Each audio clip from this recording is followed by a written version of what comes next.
Okay, so it's finally time to talk about Doom: The Dark Ages. I did complete this game on Nightmare difficulty on my first playthrough, and I must say I had an absolute blast with this game. I do think that sometimes, depending on how quickly you're trying to complete this game, it might have some pacing issues. But if you are, okay with completing this game in a little over a week, dropping in for maybe an hour to 2 hours, maybe throughout 2 weeks, then this game is going to be quite excellent. If you're seeking to upgrade all of your weapons, which I believe makes the game a lot more enjoyable, then this game is also going to run you closer to 17 to 20 hours. Yes, you can run through it very quickly, especially if you're on an easier difficulty, but I think that you're going to miss the juice. And this game does have the juice, but it is easy to miss if you're not playing on a higher difficulty and you don't find your synergy with the right weapons. So this is going to be a review of sorts. This is going to be my thoughts on Doom: The Dark Ages after completing it on Nightmare difficulty.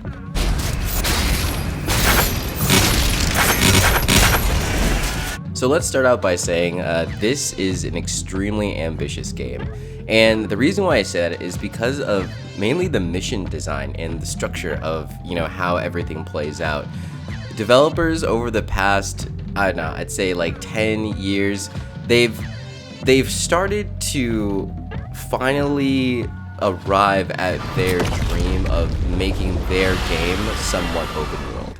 And I don't know if you remember how you were thinking 10 years ago, but when I was, younger, I was feeling like every game that I loved should be open world. I was just like, oh my gosh, if this game could be open world, wouldn't that just be amazing? Like, what if God of War went open world? Wouldn't that be cool? What if Call of Duty went open world? And hey, check it out. We might not have a full open world game like Breath of the Wild or Horizon Zero, but what we do have here is we have open zones. And I think that this is an evolution of the capability of developers. Now, not every game needs to take this direction, but I think if your team is capable of delivering that experience, the core experience of your game in an open world setting, then yes, I do think it's an accomplishment. It's definitely an achievement. And I think that Doom: The Dark Ages actually does pull it off without there being too much lulling in between. I feel like all of the added gaming sections that they've put in to break up pacing, I also think are done well. Now, there's been some contention over the robot sections and over the dragon flying, and here's what I'm going to say about that. If you're playing the game on a harder difficulty, especially, then you're dying a lot. There's a lot of stressful moments and situations. Getting an upgrade and getting currency might lead to very intense challenge, sometimes with multiple mini bosses spawning at the same time. So all I will say is when you have a dragon section and a mech section, it is actually a load off, and it is nice to just embrace the glory of being a powerhouse in a situation where most likely you're not going to die. That is valuable, and it does actually break things up in a very nice way, because when you're on a harder difficulty, it is level 10 almost all the time, especially in every combat scenario. So I'm going to say that this game does very well with meeting its ambition, and then the story and the cinematics go very hard. It's very good, it's very predictable, but in a good way. It's done well enough that I'm enjoying the look of the cutscenes. I'm enjoying the cool scope of everything, and it is entertaining me as I am parrying, ripping, and tearing through hordes of demons. So yes, game is very good, and the ambition, I do believe, was met here.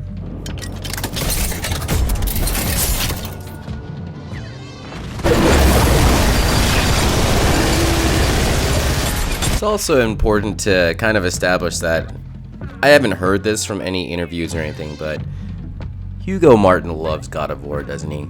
The moment that I saw the initial trailer, I saw the Slayer, you know, with the fur cape and the shield, I immediately thought God of War.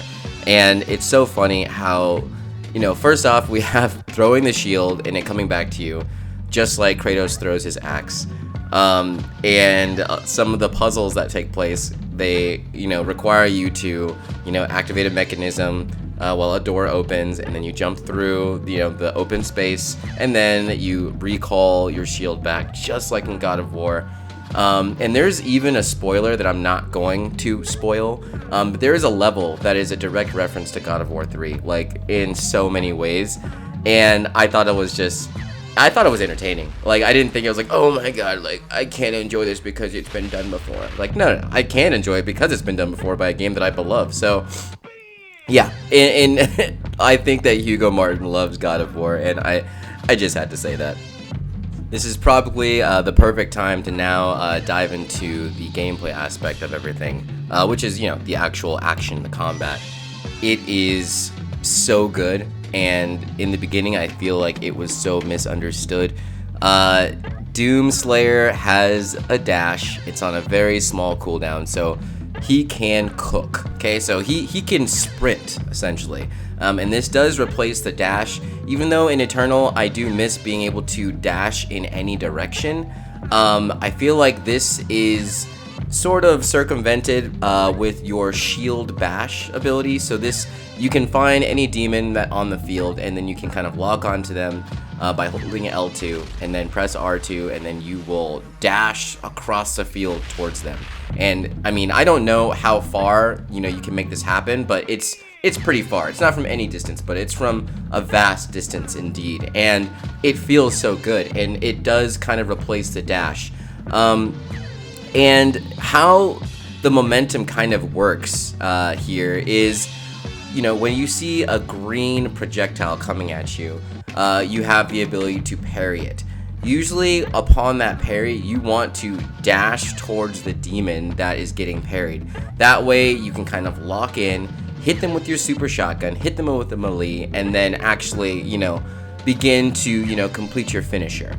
And I found this like very awesome because it keeps this sense of momentum going, where you are always moving forward. You never want to move backwards because there are projectiles everywhere. And something that people might not utilize a lot, and I didn't until maybe 25% through my playthrough, they do teach you that you can hold down the shield button to throw it as it's charging up, and this actually slows down time. While you're doing that, you can actually also fire your gun at the same exact time. So a strategy that I found very useful is there's going to be these shield guys, and you need to heat their shields up before you can break it by throwing your shield. Doing so will cause an eruption of armor and health. This is super useful in you know, tense moments where you see a lot of demon fodder. Now, what I didn't realize before is that you could do the shooting while you're in slow motion. What this allows you to do is you can heat up the shields while in slow motion and then perfectly aim your shield throw. And then this just keeps the momentum moving forward. It keeps you replenished with health and armor, and everything just feels really snappy. Another cool thing you can do if you're starting to really style is you can be running forward, jump, do a 180, then hold down the slow motion and look to see who might be in your way. While you're doing other finishes as well, you can also swivel the camera in 360 degrees. This is super useful, and it's something that I think people might not learn how to do effectively if they're not playing on the harder difficulty, because the requirement might not be there. But the depth to this combat, it is there. There's a lot of way to style on your enemies, and by utilizing all the mechanics, you start to see like what is truly possible. It is honestly a really great combat system, one that I feel like I haven't even fully unlocked.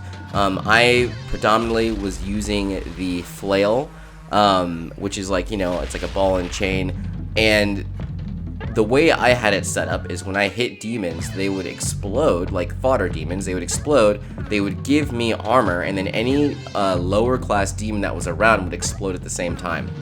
This was super useful in like high intense combat scenarios where I needed resources. Not only would I get ammo too, but as I was swinging the flail, I could also turn the camera at 360 degrees. So what this did was it slowed things down slightly, and it allowed me to kind of reposition my mind and reposition myself so I could move forward in the right direction. So yes, I think that they really did cook on this combat system, and I'm excited to kind of see the growth of people as they continue to play.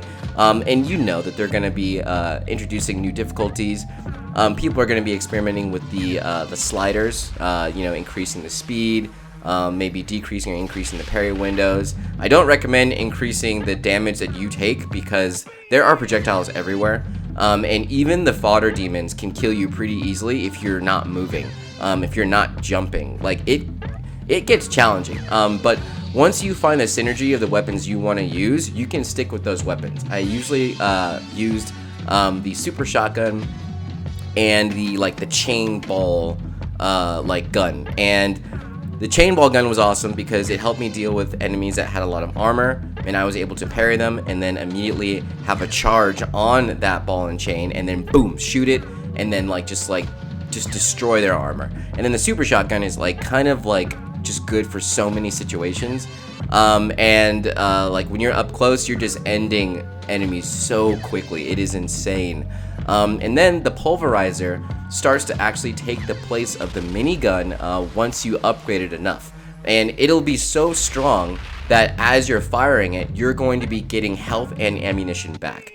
So yes, the gameplay is great, the weapons feel awesome, and I had a lot of fun, and I feel like the skill ceiling, it is very high. But you do need to push yourself. So in closing, I do want to just briefly touch on the exploration of the game, and I believe that, I talked with my friend, and, we were talking about how if some of the rewards and the, I guess you could say the gold and some of the items that help power you up were hidden and not given, their location wasn't given right away, that we might feel more satisfied. And I do believe that that's very true. As there's a lot of resources to gather in this game. You have 3 different types of currencies, and you need all 3 of those to upgrade some of your weapons all the way. And I do agree with the fact that it would have been more satisfying to find those without the aid of an extremely detailed map. And just like in Doom Eternal and Doom 2016, you could find map data and then you would be able to get everything. But sometimes that would happen later on in the level, and the idea of going backwards, I was like, no, I'm not gonna do that.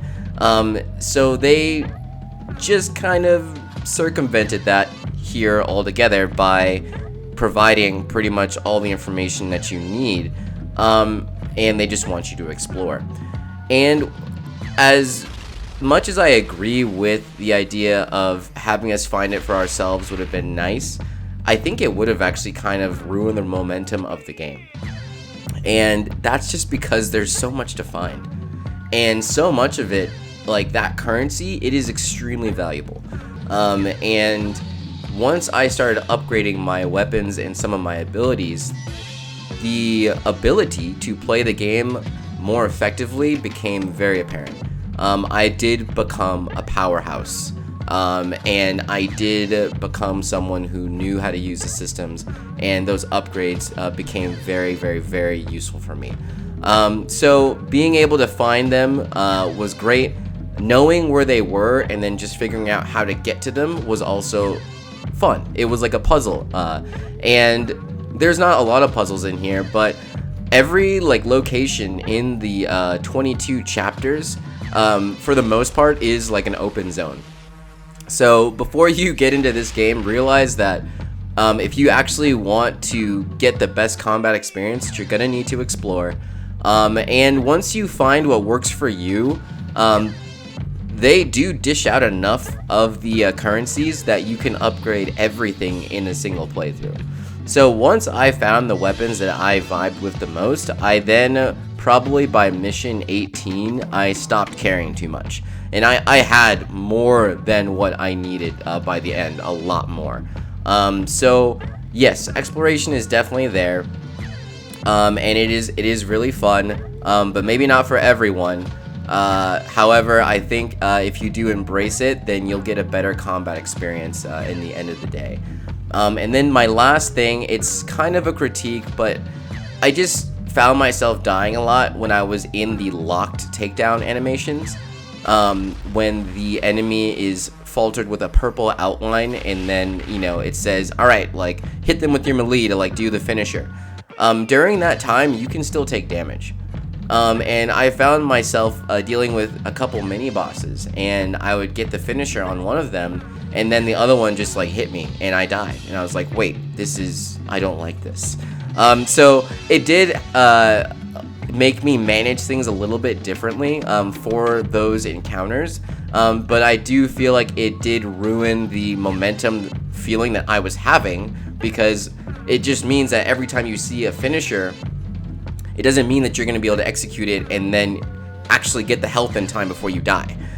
So that was one issue that I found, and I don't know if that's just me mismanaging the situation, which I can always do better. But that was one thing that I found that kind of annoyed me a little bit in my playthrough. But other than that, I think the boss design was really good.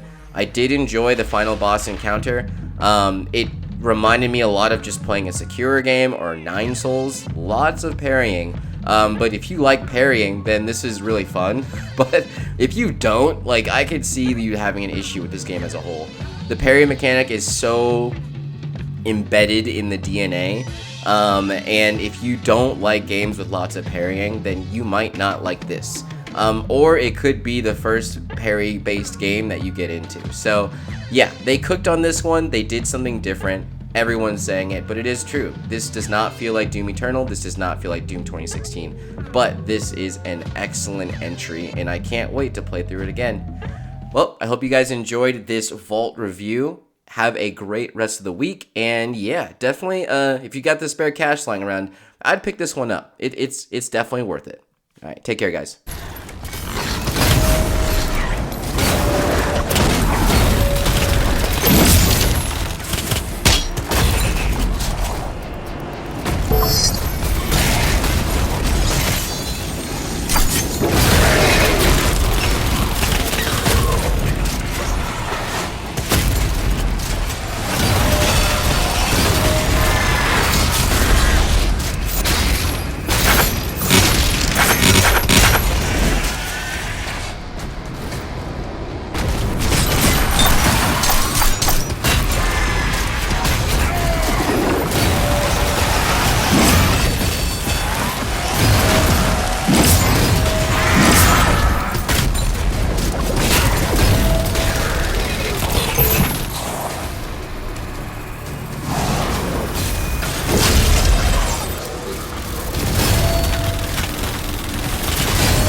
You